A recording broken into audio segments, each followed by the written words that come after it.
This doesn't kill anybody. This doesn't make anybody cough. It's estimated that about 10 million people are dying prematurely every year around the globe because of the effects of air pollution.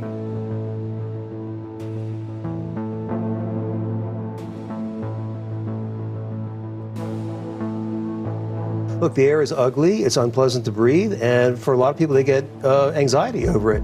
But the reality is there's no health risk. This is not just unhealthy air, it's at levels that have been judged to be hazardous. We have this kind of air in India and China all the time. No public health emergency. It's not just that we are breathing the equivalent air that people in Delhi breathe every year, where in that city, the average resident loses 9+ years of life expectancy thanks to air pollution. It affects cancers of all kinds. It affects developmental issues. It changes rates of schizophrenia, ADHD, autism.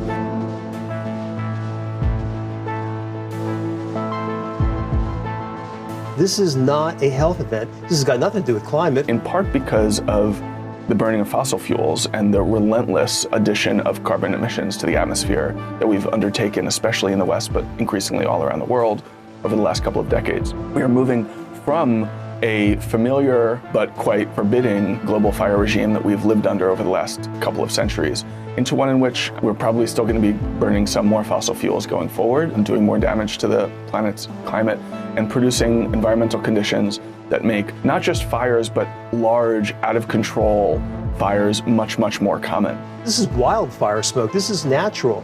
This is not because of climate change. It's not because of fossil fuel, internal combustion engines. It's not just that we're getting more fires, and it's not even that they're getting larger. They're also getting much more intense, which means that they're cooking much of the landscape in different ways, sending that smoke, sending that ash up into the atmosphere in a much more powerful way, which allows it to get higher up and therefore travel farther.